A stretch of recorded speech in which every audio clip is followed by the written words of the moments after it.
everybody out there in the poetry corner. Oh, I'm sorry, Ebony. I didn't know you was gonna do the introduction. We go ahead, baby. Thank you so much. Good evening, everyone. We'd like to welcome you to the Poetry Corner Westside Connection. We thank you all for joining us tonight, and we're going to get started. Pass the mic to Mr. King. All right, thank you, baby. Tonight, Poetry Corner Westside Connection. We got a lot of live guests on here, so hit that notification button, click like and subscribe, and we on. Pass it right off to Dre the poet. Hello, everyone. Thank everybody for being here. We're going to start off with some poetry and a few questions. So I'm going to introduce Jacqueline, and then we're going to follow up with Ebony introducing our next guest. So, Jacqueline, tell us a little bit about yourself, where you're from, any upcoming events, any books coming out, and then bless our mic with some poetry. My name is Jacqueline Nicole Harris. I'm an author, self-published, and award-winning self-published author from Lake County, Illinois.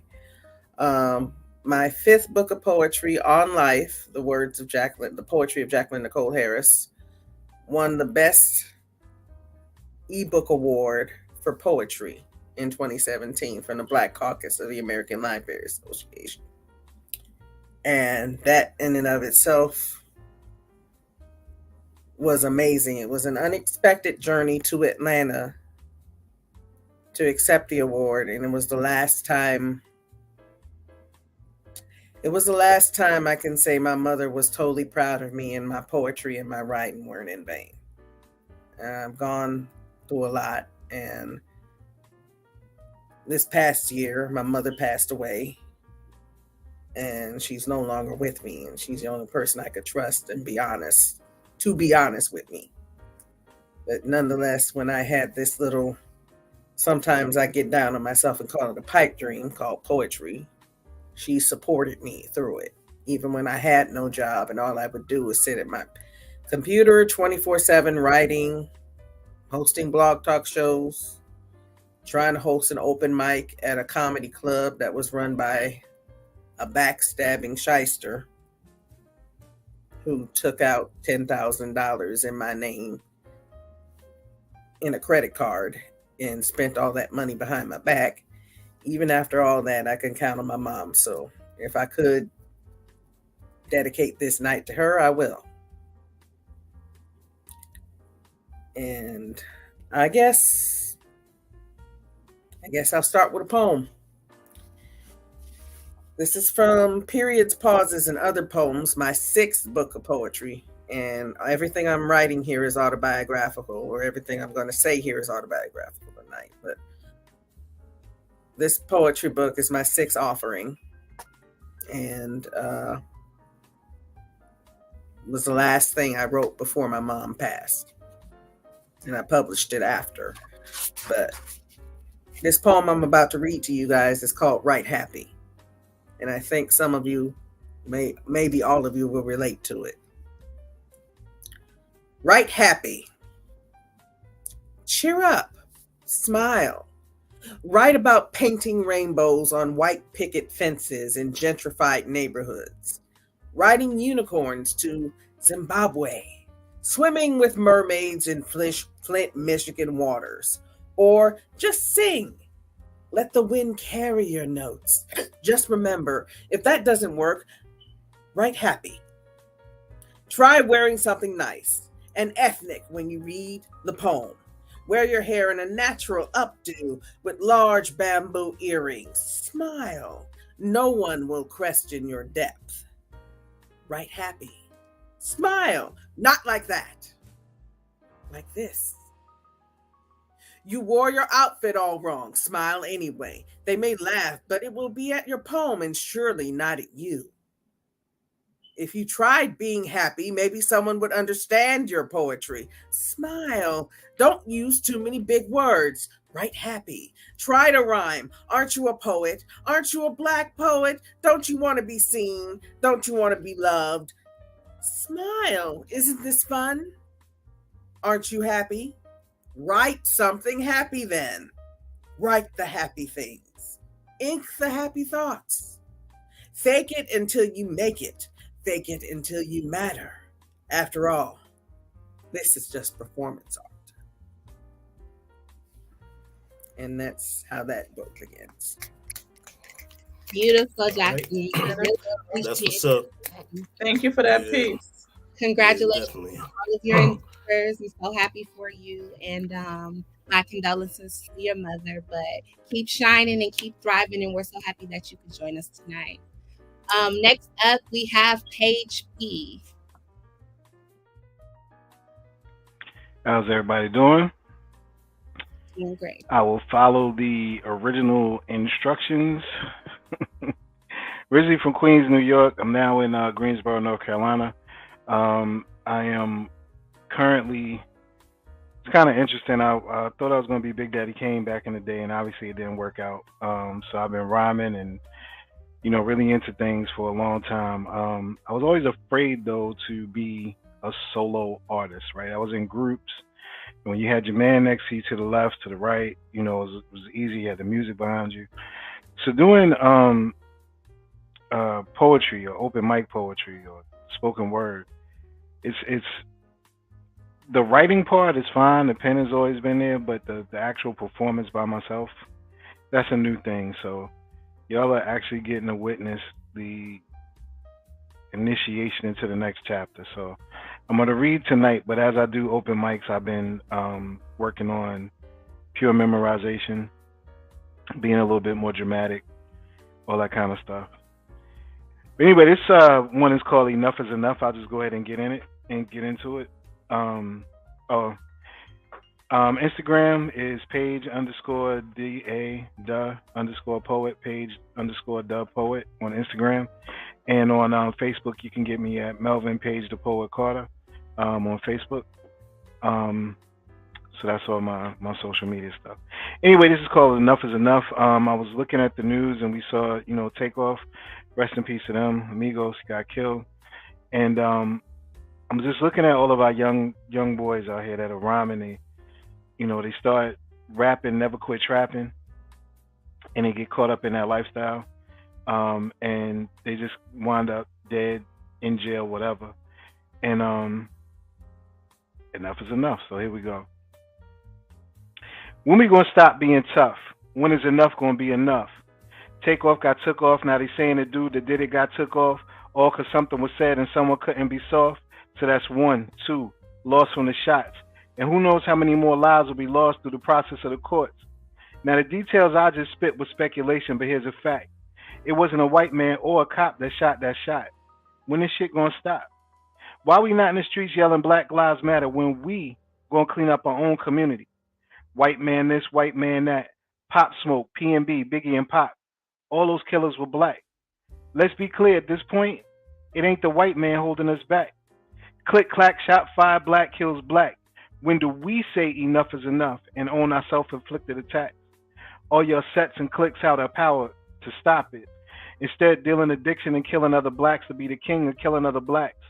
Then hand out turkeys and buying kids sneakers. Is that how you get back? This shit ain't hard. Not at all complicated. All y'all put your guns down and process what you're perpetrating.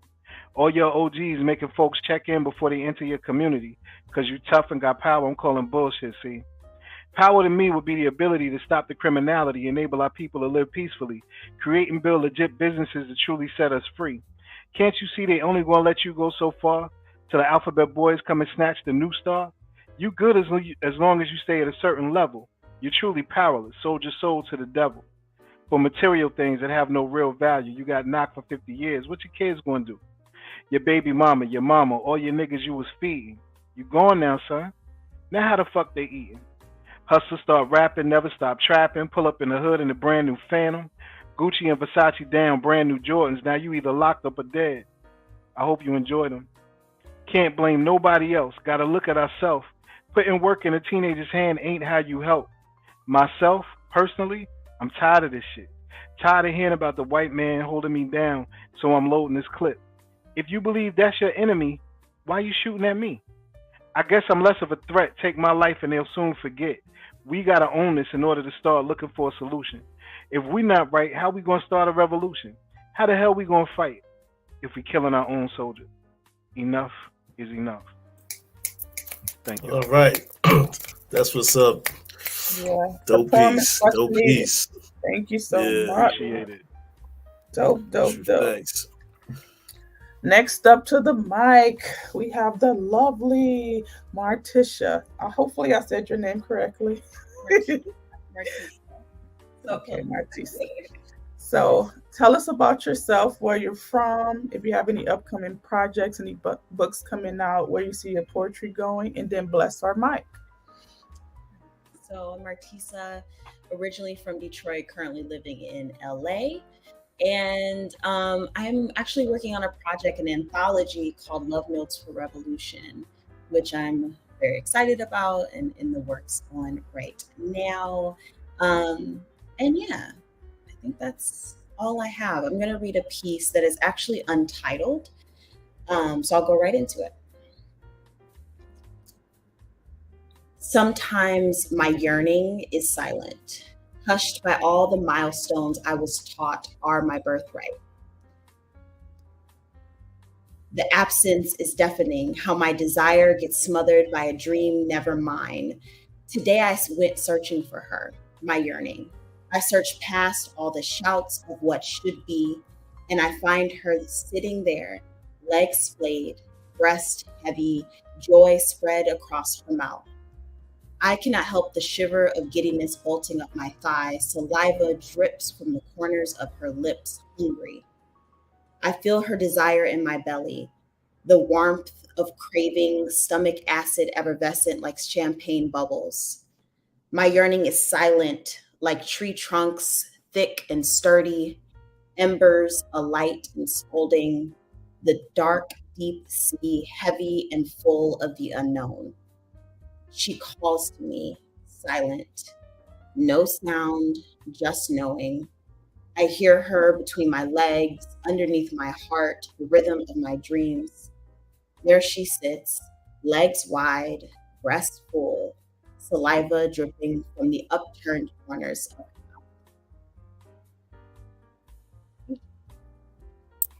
mouth. Thank you so much. Thank you so much. Yeah. Beautiful. Yes. Definitely Now is we're lovely. going to pass the mic to King for questions. King, the mic's on you. All right. We'll start off with you, Jacqueline. All right. How do you feel about this poetry world that we are living in right now?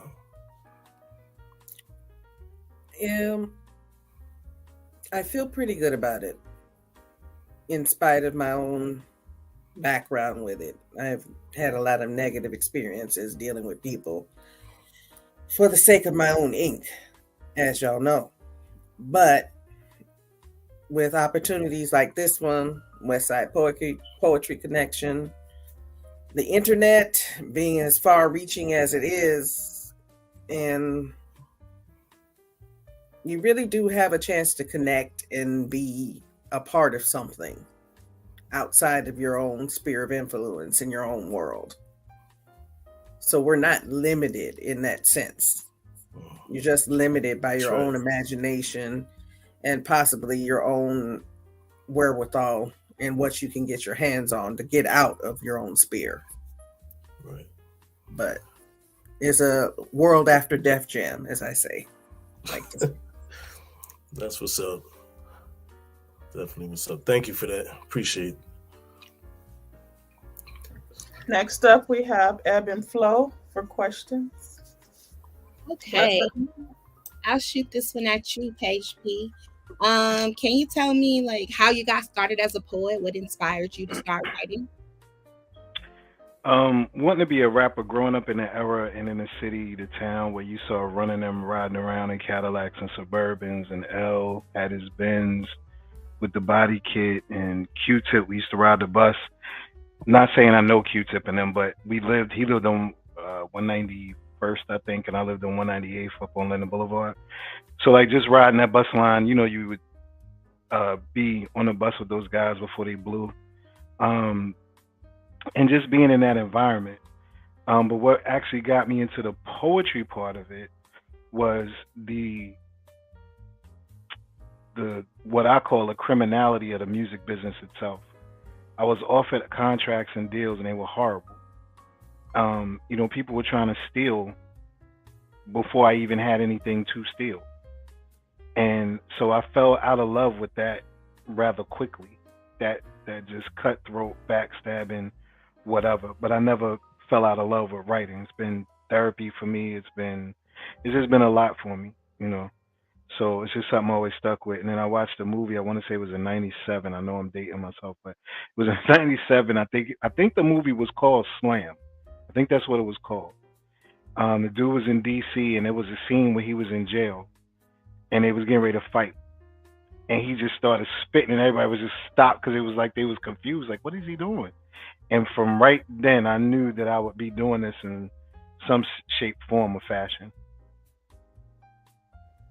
That's dope. Thank you for that experience, for sharing it with us. I was very moved by Slam as well. It was just so deep and moving that, it captured the entire everybody that was there on the ground, and they just were all just paying attention, and I felt that was really deep.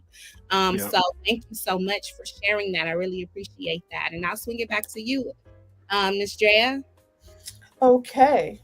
Next up, we have Martisha. So we're going to go to our kind of Love Jones questions. Make it a little more positive.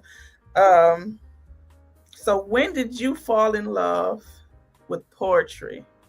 So what is something that continues to bring you back, and how do you write? I know several questions in there, Yeah. So. I was just trying to think, actually. I was thinking about that question. I don't know if poetry came first or when I found For Colored Girls Who Have Considered Suicide When the Rainbow Is Enough. But reading that horror poem was the moment I was like, oh man, there's something here for me. It's also the start of my journey with Black feminism and womanism theology and just that whole realm of the world.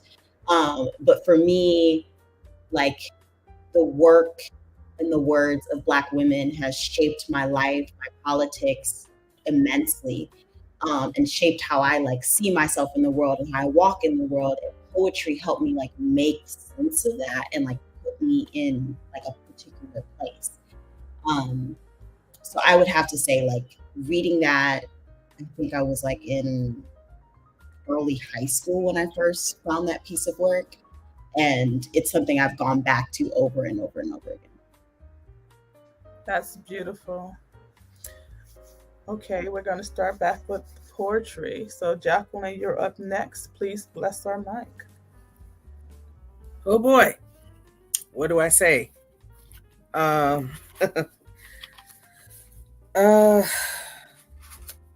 should have been more prepared for this evening. I'm very sorry. But this next poem I'm about to read is from On Life Poems, written by Jacqueline Nicole Harris, the award-winning book. By the way, all my books are available on Amazon. But anyway, this is called The Open Wound in My Heart. And I'm going back in time as I start reading from each of these books. But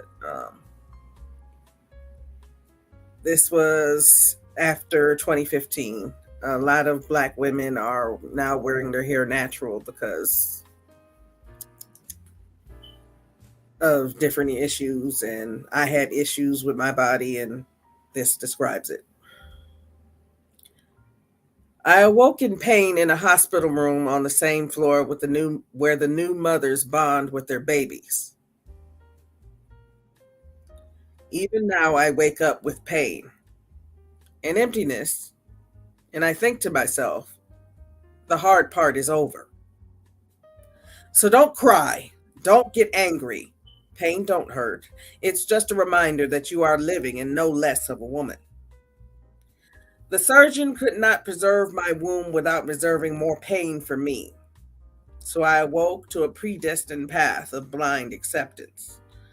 Some things you can't control. Some things you have no control over. It is all a part of God's plan. Lord, am I more than the sum of my missing parts, I wonder. This Sunday in church, I stared too long at a little girl that wasn't mine.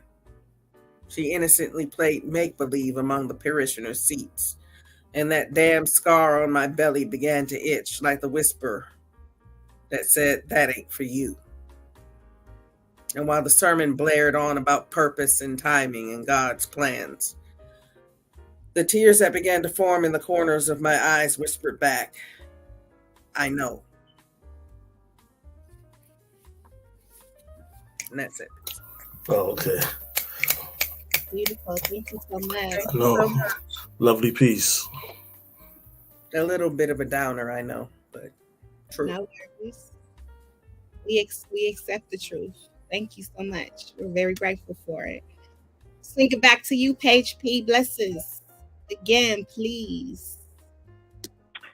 This one is called Think About It. If you ever wondered about the power black folks' artistry has, Jay got MSNBC breaking down his God did verse and doing the math. Telling about how we were punished when we started to cook, how big pharma is even bigger crooks. How many chefs they had, but it was served from government regulated labs. The warehousing of our black and brown people, a lot was selling weed and now weed going legal. Talked about how he sold rocks, now sells weed through Monogram that can be traded through stocks. The hypocrisy of prohibition. Y'all worrying about Dems versus pubs is a dummy mission. Then on CNN, I watched a British white woman shut down Don Lemon. She spit facts, made him be quiet and listen. He brought up reparations and she agreed, but she broke it down ever so eloquently. She said, and let me paraphrase, if you want people paid, I'm with that, but let's charge that bread where it started at. American and Brits were consumers of the human product, but the African lords make the most profit. Had their folks already enslaved in a cage waiting on the boats, they supplied the demand, and off we go.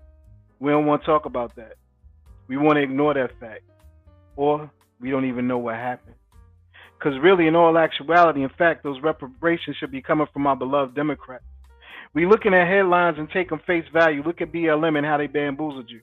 Black Lives Matter when their pockets could get fatter, but Black Lives Matter was marketing at its finest because Black Lives Matter used emotion and bullshit chatter to make us scream Black Lives Matter. We're not a bit of positive black life improving action. They took your money and scattered. Black lives do matter, but we got to be smarter because we know that black lives don't matter to each and everybody. Politics is tricks, multiple schemes to make themselves rich. Fooled us into being blue from one move back in the year of our Lord, 1964. Since that year, we ain't received no more. But I'll be damned if we ain't blindly loyal. I'm just trying to reverse some of the brainwashing, some poetic tide to eliminate the mental fabric softening, make you think and research to find your own understanding, to keep us from being sheep following the herder straight to the wolves. Show y'all the power we possess if we understand that none of these policies or handouts were meant for our good, only to keep us complacent. Last little nugget and I'll be out your way. The illegal immigrants flooding the states, pay close attention. We about to be replaced. Thank you. That was deep. Yeah, it definitely was, man. Deep. That's what's up. Thank you for that piece. Very powerful, brother. Right. Yes. Next up, coming to Blessed Art Mike, we're going to take it back to Martisha. All right. This piece is called Arkansas. The memory of my family is down there in those microbes, clay and rock, lost bodies, piss and shit, fallen trees, millennia of blooming and shedding. My family is down there, generations of toiling, sweating, bleeding at the hands of massa, wounds opening, skin cracking, backs bent, seeds falling, sprouts reaching sun. I need to go back there, let my tongue touch the earth, my toes spread like mycelium. I can talk to the dead with my roots. When I return, I hope I can smell sweat dripping off Pawpaw's brow, menstrual blood streaming from my foremother's soft parts, and oh, I pray they remember that they are soft. When I go back, I hope the soil remembers my touch. I pray she whispers my name, makes a place for me to lay, to dream, to remember, to grieve, to sing joy. Hallelujah, she shouts. Finally, my child finds home. Okay. All Great right. piece, very descriptive. Yeah, it definitely was on that. Thank you so much. Next up to the bless her mic, we're going to go back to Jacqueline. I'm a student of history, and I believe that history happens with every step we make. Each of us, no matter how little or small, plays our part in this role. This play we call planet Earth, but that's just me. This poem is written for Elizabeth Hobbs Keckley, a lesser known hidden figure in African American history. She was the dressmaker and best friend of Mary Todd Lincoln. In the presence of that stern, practical mother reality, this reality is cold.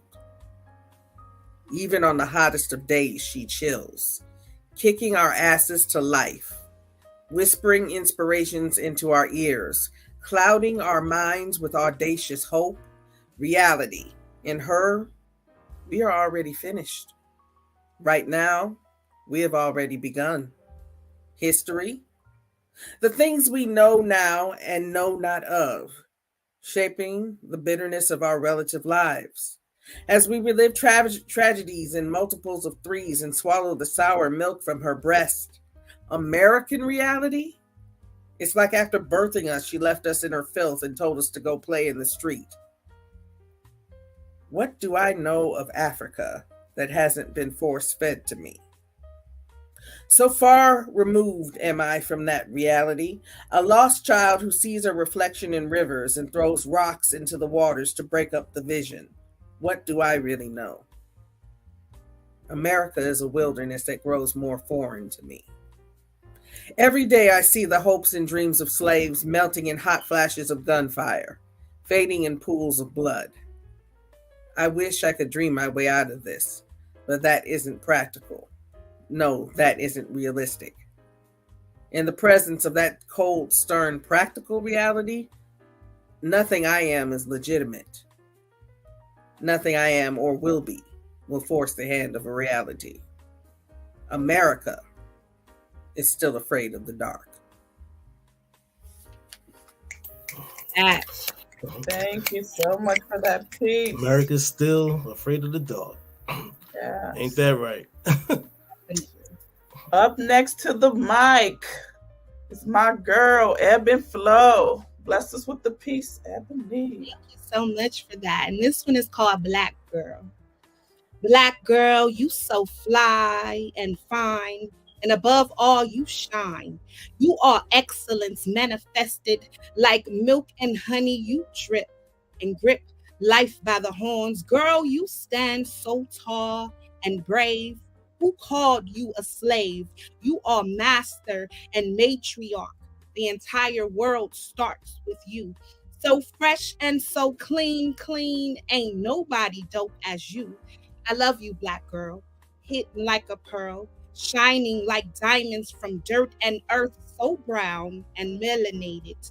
You are exaggerated because the entire world copies you, but somehow you push through, creating what's mitochondria genes found in gardens of Eve, birthing everything. Black girl, you stream on any platform. Storms should be named after you, fierce and mighty, divinely chosen by the Most High, and that's why they see you and tremble. Black girl, you are more than a sex symbol. You are keys to locked doors. You are more, and brightly you reflect. Never neglect your dark skin hues. They are reminders of the entire universe at rest with peace encompassing you. I love you, black girl. You rock my world. You know you do. And when I get to heaven, I'm going to tell my God all about you. Thank you. Woo! That's what's up. We're going to mix it up. Next up to the mic, we have King. Oh. King, tell us a little bit about yourself, what you got going on. Ebony didn't do that. I'm sorry, Ebony. My apologies.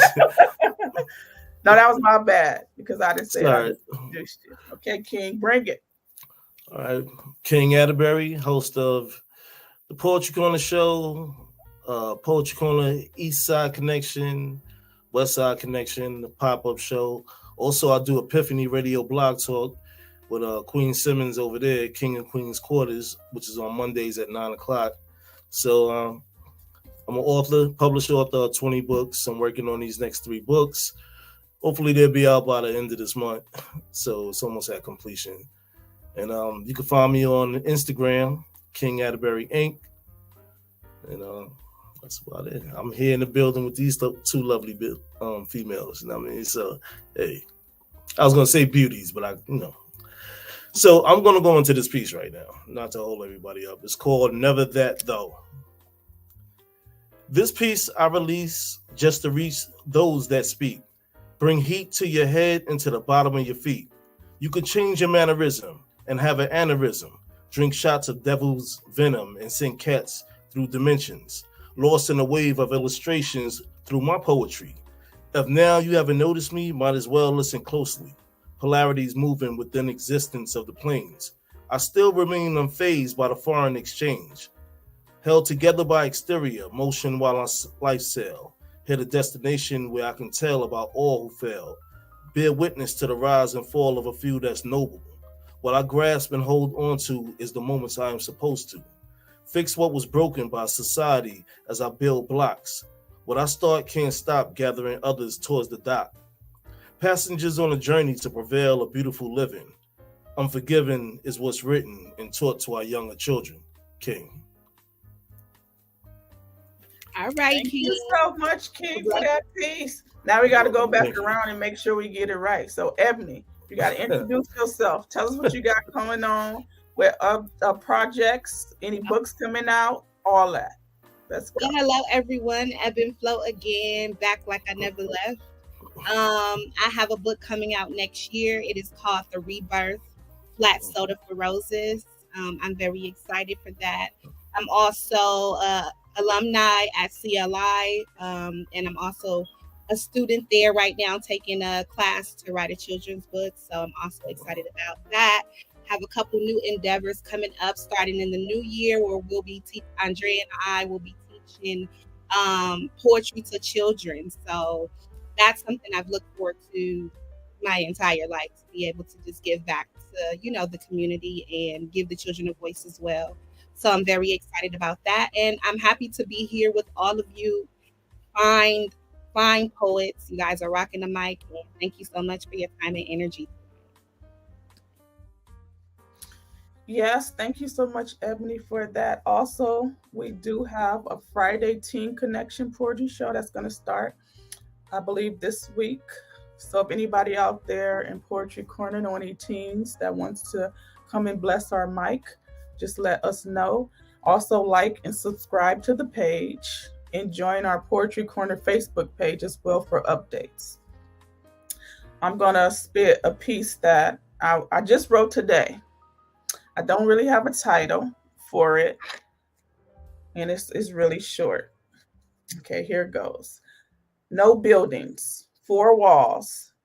Things are not sufficed. I hold peace, comfort, and love. I am home, a vessel where you can take solace. No judgment. Fighting is out of the question. Communication is relevant. Holding one another accountable. Truth is welcomed in every perspective. I am home. Love is the house. You have the key. Open up your heart. You'll see I am more than love. In me, you'll find peace, joy, understanding, trust, and loyalty is a must. Thank you so much. Come through, Miss Drea, the poet. I love that. Home. Yes, love Trust. over loyalty over love. Yes. It's easy to love, right? That's right. Love is easy because we're taught that every day. Church, home, you have to love people, and forgive. It's hard to like somebody and build that trust and have loyalty with people. So especially when you share the same things, you come from a certain background. So I think that's very important for us just to grow this community and be, support one another here. Definitely. So, True Passing the facts. mic back to Ebony so she can introduce, but Ebony, mix it up. All right. So for the mixer, thanks for passing the mic back to me. We're gonna take it to you, Miss Martisa. Bless the mic for us again, Queen. All right. This one is called Uh-Oh, I'm the Villain. Ooh, child, who even knew? I'm sure Beatty did, her mama too. I know Corliss had a clue, Allie and Aisha, they probably did too. The way we bend and fold and origami ourselves into palatable. The way we stay long after our spirit said, get the fuck out. I know my grandmommy looked over the story of her life and noted not the ones who transgressed against her, but the times she cut her own nose to spite her face. Oh, sweet child, I hear her say, be not afraid of their power, but conscious of your own. Your choice is your weapon.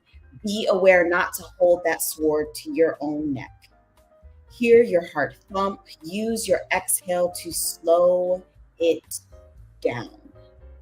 There is no army in there. Only God reminding you what you are. All human, all divine. Yes. All human, all divine. All right. That was beautiful. There is no army. I love that ending. Thank you so much. Thank you so much. All right, Paige P, we're going to bring it back to you. Bless us again. Well, thank you. I'm going to switch it up a little bit. I just want to show this real quick before I do the piece. This is my bohemian side that I'm about to expose. Beautiful. I don't know if you can see the whole thing. It's kind of hard to do. But anyway, the name of the piece is called Dreads and Beads. Okay. I did a stint as a CEO and one of the inmates that was there. Shout out to him if he's watching this. I don't know his name to give him credit for the drawing, but that original picture was on just regular paper with charcoal. Dope talent. A lot of talent in jail. People. That's why I'm passionate about those type of topics. Mm-hmm. It's just anyway. I won't get into all of that. But this is called Dreads and Beads. Dreads and Beads is what it's all about. Mind clearing rhythms that erase all doubt. That you can be eternally free. No supervisor supervising, no bills growing and piling, no babies yelling and screaming, no significant others beefing. Just you in a place where peace is your only companion, but tranquility is really what's happening. See, Dreads and Beads for me is a scented candle, watching the light flicker, Jill Scott playing, feeling warm from some liquor, realizing my greatness and self-worth, thanking God I'm 6 feet above the dirt, so that I can smell the candle and feel the buzz and reminisce on my true love. See, Dreads and Beads is a state of mind that is all yours. See, it's not really defined. It can be whatever you want it to be. It can be your favorite food or candy. It could be watching your girl cooking a panty. It could be anything that takes you there to that place of inner serenity. Come on, y'all. Listen and follow me. Come chill with me in my world, Dreads and Bees. Take this time to do what you never do or did. Free your mind, body, and soul. Don't be scared to take a journey to a place you've never been. I mean, the door's open. Come on in. Kick off your shoes and socks and run your toes through the thick, soft carpet. Let Dreads and Beads take control. No watches are allowed. Time is endless in this here and now. Let all your troubles go. I'm going to show you how. And check your stress at the door of my world, Dreads and Beads. No need to worry. Just let your spirit take flight, soar to the stars that we see at night. Glide through my world like birds in the sky. Dreads and Beads, y'all are mind blowing high. Better than weed, coke, or heroin. Dreads and Beads will remain when they're all gone. Dreads and Beads is that orgasm when you make love the first time. It's that feeling when you look in each other's eyes. It's that peace right before you sleep. Dreads and Beads, baby, come follow me. Dreads and Beads, baby, I got what you need. Dreads and Beads, baby, come follow me. Dreads and Beads, baby, I got what you need. Thank you. Dreads and Beads. All right, bro. That's what's up, man. So grateful for that. Right. And much love for you giving, light to the brothers that are locked in. And it is a lot of talent, so much respect. Absolutely. And much love for bringing light to that. And that picture is beautiful. So thanks for sharing. Thank you. Appreciate it. No problem at all. I'm going to swing the mic back to you, Miss Drea, the poet. Next up to bless our mic, we have Jacqueline. Jacqueline, bless us with another piece. This poem is called Young Man and is written for Justice Howell. Young man, I've been waiting for you. Young man, I've been anticipating you. I want to speak to who you are now. Remember your mother, your first teacher? If she was real, she cried for you. In joy and in silence. In sorrow and with loud exaltation. Remember your father, your standard. If he was real, he led you here to this moment. With pride and sacrifice, he guided your steps. They are the reason I speak to you. Young man, look around you, 360 degrees, and see the world is yours. Black child, you are not a bad child. You were You were created with love. You are meant for greatness.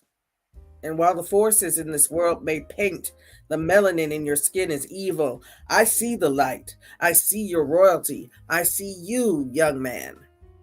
You are potential in motion, a force of nature. And if no one ever told you before, you are not a savage. You were never meant for a cage. You are not a thug. It is not criminal that you exist. It is not by whim that you are here. The traps that work against you, your nature, and your purpose are not mere happenstance. These things do not define you. Tell Satan to get behind you. Push them away. Son, you are a star. Young man, you are a king. Believe it. Know it. Stand up. Stand strong. Rise with each new day. Take up the reins of your heart with courage and live. One day, young man, as the sun sets on your life, you will understand. Thank you. Thank you so much for that. All right. Piece. A lot of young men need to hear that. True facts. Yeah. Word. Great. Next up to our mic, we're going to take it back to Ebb and Flow to bless us again. Okay, thank you. That picture, it made me remember a piece that I wrote, and it also took me back to the fact that Mutulu Shakur is coming home from prison. After all these years, he's finally being set free, and I know Pac and Afeni are in heaven celebrating, and so am I. So I would like to share this piece. It's called When My Homies Call. We all gonna die one day anyway, so pick your poison wisely is what they say, and don't judge him because he sins differently than you. It's true that we all gonna die one day anyway, is what my homeboy used to say, until the smog turned the sunny days to gray and the hustle dried up and he went away. He went off to get the money one day and his kids went out to play, but he never made it back home that day. Guess the dope game got in the way. Now his life is forever changed, and his kids now lack a daddy, and his homies forgot to write him. Now karma stepped in to fight him, and the social workers were called to spite him. And the judge always neglects to mention that you'll never work your way up out the system. Now he's in prison working in the kitchen, and 50 Cent is the mission, and he's dying to get rich. Now here comes the plot twist. His daughter began to miss him. His homeboy's supposed to front him, but he fucked him. Now his daughter's pregnant and neglected, caught up in the same system as her mother. Father gone and her brother dead at 16, trying to follow the team, but got caught up in a trickery. Daddy in prison called home, now living in misery. And now he's crying and the cellie is questioning. Bars banging on bars, yelling, and he can't stay composed. Called home and his son is gone, and his daughter's pregnant by his homie. One mistake cost him his life, all for the fast money. So pick your poison wisely is what he told me. 15 years later when he wrote me, still stuck in the misery, but I'll keep praying till all my niggas is free. Thank you. Woo. Thank you for That's what's that. up. That's what's up. Okay, I have a question. This is for everyone. So I'm going to start with you, Paige P. What is the type of poetry you enjoy writing the most, and why? Um, I don't necessarily have a favorite. I guess what I'm on right now is more of message type poetry, like the stuff I did tonight. It's a lot going on in the world, well, in America specifically, we'll say with black people, and we're not as open minded to things as we need to be, right? There's a lot of things that are happening where it's like you ask a person, well, why do you believe that way? And it's, well, that's what my mother said. That's what my father said. We're not questioning enough things. We're having a lot of emotional responses without actually asking what's behind the images we're seeing. Media is doing a number on us right now. So right now, I'm trying to bring up things that are emotional responses, right? And write pieces about them. Whether you agree with me or disagree, I want you, in some cases, I want people to disagree just so they'll go see what really happened, right? And then form your opinion. And if you disagree with me, then cool, but at least know what happened. Question it. Don't just take the word or look at an image and everything else. You know, do your research and figure out what's going on. So that's really what I'm on right now. But I have some of everything. I was trying to read the room on the show. I didn't want to go too far off, but now that I'm here and kind of comfortable, if I go again, I don't know what y'all might get. You might get Page P with the bullshit on the next one. I don't know. We are definitely grateful for the energy and on the fire, and more fire. So whatever you pull out the bag, we are definitely waiting and willing. You know what I mean? So thank you. Appreciate it. Thank you so much for that. No, I totally agree with you. I feel like a lot of times we are taught certain things, so we don't want to go against our family, the way they think and the way they thought or whatever. So we have these conversations all the time. It's really difficult, to change those habits. And then when you do, you're weird or something is wrong with you, or you're the bad person or whatever. So it's very important to have your own way of thinking and without disrespecting somebody else's beliefs and things like that. But we all have to mature and grow. So we're going to go the same question to Martisha, sorry. Butchering your name, I apologize. It's all good. Yeah, I think I'm kind of the same. I don't really have like one way that I like to write. Mostly I would say is like colonialism has taught us, especially as like indigenous folks, black folks, like POCs, it's divorced us from our like deep knowing, like our knowing that's in our bodies, our knowing that is from source. And Right. so much of my poetry comes from my knowing and is how I like work through that. It's how I like work back into my intuition, how I work back to be in relationship with God.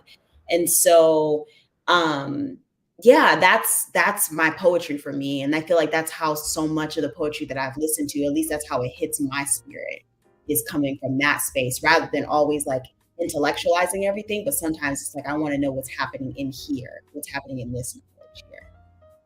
Thank you so much. Yes, I feel like poetry is therapy for me. So it gets me to release a lot of things, and it's really, really therapeutic. That and cooking, because I love to cook. So those two things are very therapeutic. So you have to find an outlet and somewhere to release. So I think that is very important. Thank you so much for that. Up next, same question for Jacqueline. As far as the type of poetry I write, I would say mostly free verse. It doesn't have to rhyme to be a poem. I like playing with poetic forms, so haiku, senryu. Nothing, this is just my opinion, nothing's original. Anything that can be done has been done. So we should be able to try new things with our words. And as long as the message is authentic, I think that's the only concern the author, poet, speaker should have. You have to speak your truth. And if you see the world a certain way, going back to what Page P is saying, if you see the world a certain way, a lot of people aren't going to agree with it. and that's fine. But I think what I realized doing poetry for myself is that it opens the door for conversations to be had, difficult conversations.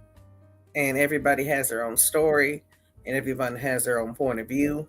And if we can just look beyond ourselves and see that in the other person, then there at least be some common ground. Love it or hate it.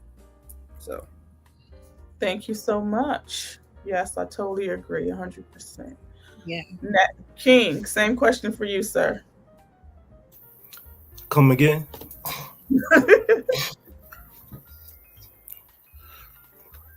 No, I'm saying repeat the question. Oh, I'm sorry. Yeah, I need to materialize it. You know what I mean? What's your favorite genre of poetry to write about? I don't have none. I'm all over the place. When spirit tells me to write something, I feel it out and I go with it.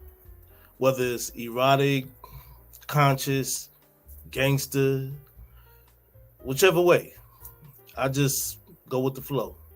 You know what I mean? Mm-hmm. It's like a yacht or a boat out in the water. You know, you never know how the tide is. So that's how my mind is. You know what I mean? Thank you for that. Same question, Ebony. You're welcome. I like to talk about things that I see in my community, you know, and address the things that impoverish us as African American people and bring awareness to the things that people turn a blind eye to.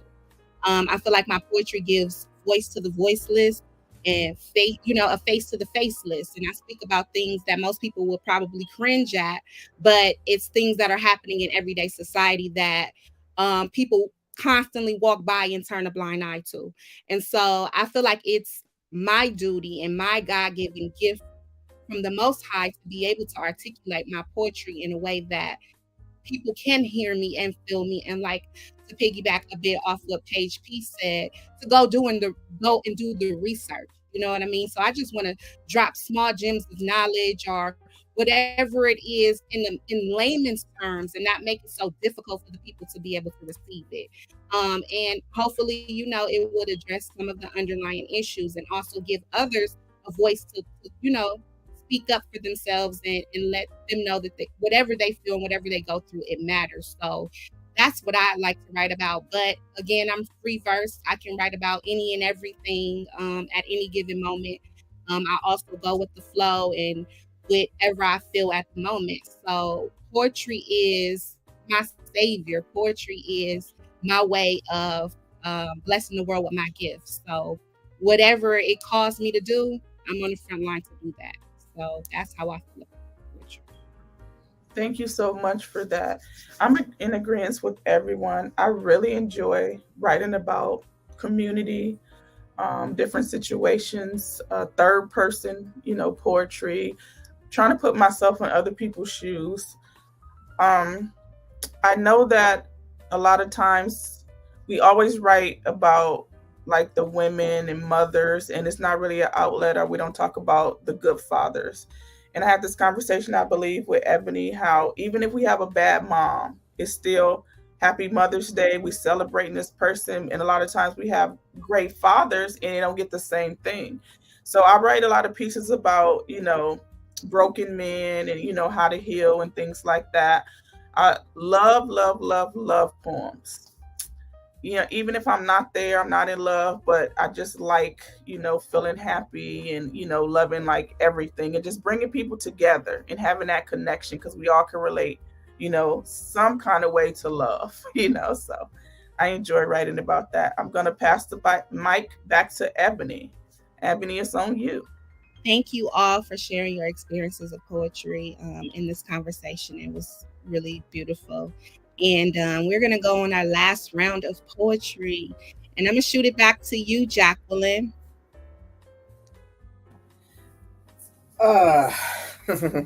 Love poems. Never been good at it. Never really been in love, so. But if I was going to do something like that, I guess I'd have to be honest with you.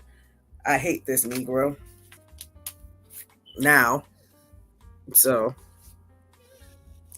this poem is called This Is Not a Love Poem, and it's my last poem tonight. And it's from my very first book, the first page of my very first book. So hopefully it has aged well. This is not a love poem. I am not about to write another sad bastard love poem or another sappy sonnet about the no good liar that was my ex poem, though I won't say his name in this poem or write a fat bastard will suffice even if he is now skinny poem, or he is his own problem and not mine poem. Still to him I must say a thank you poem. And I will always remember that when you left me behind, you left me wiser, richer, and able to follow my own dreams poem.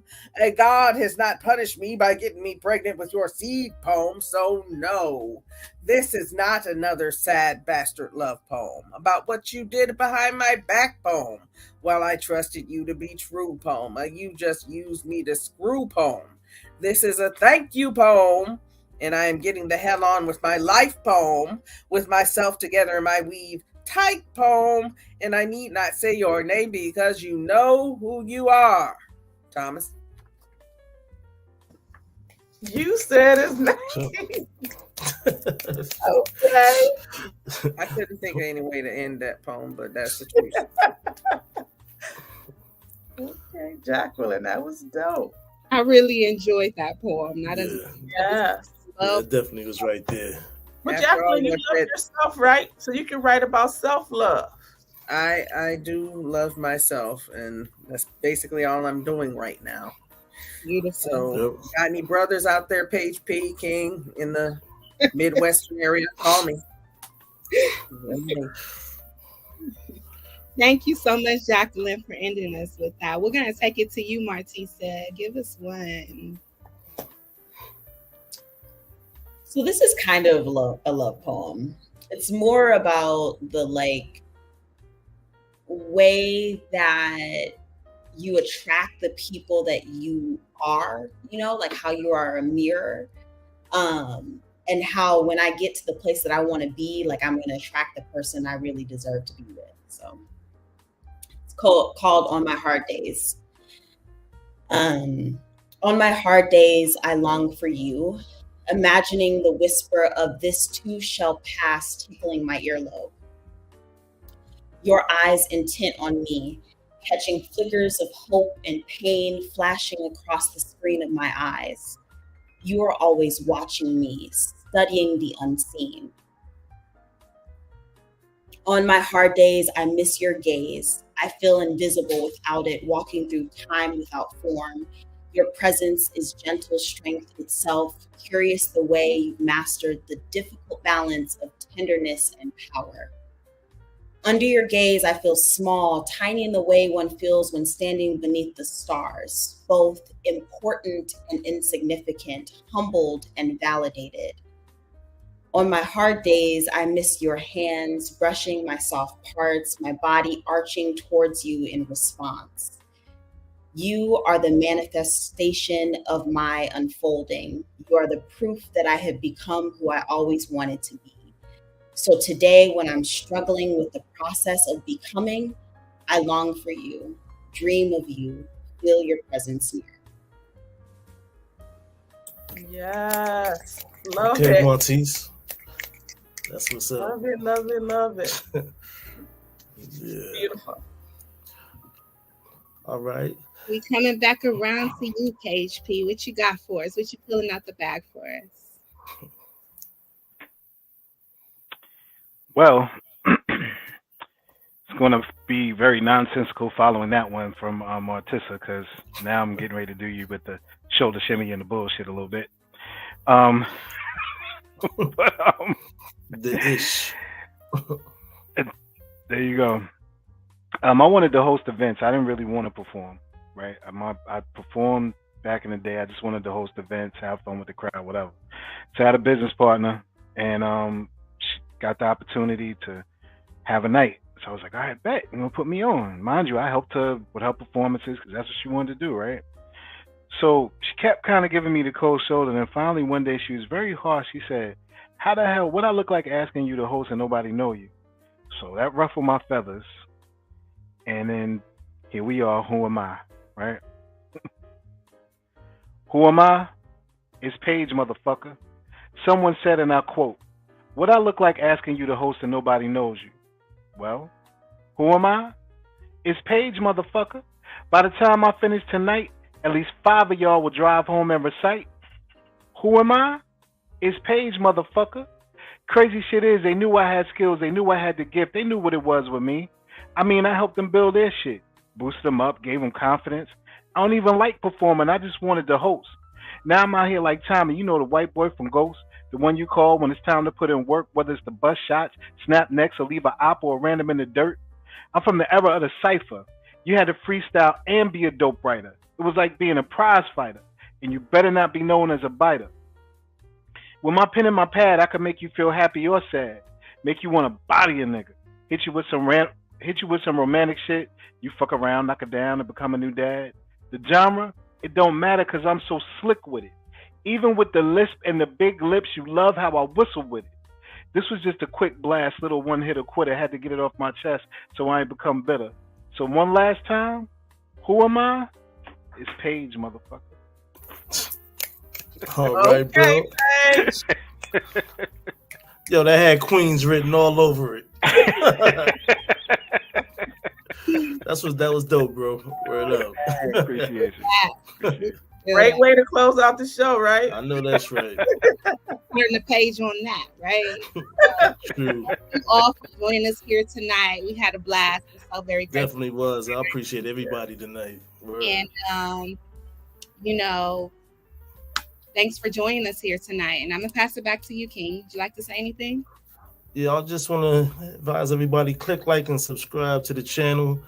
Get the notifications about all the shows we got going on. And we had a beautiful night. 2 calls, Ebb and Flow, Dre the Poet. These fine guests on here tonight. And as I always say, peace, love, and poetry. See y'all next week. Y'all stay on. Don't log off yet. Thank you guys for being here.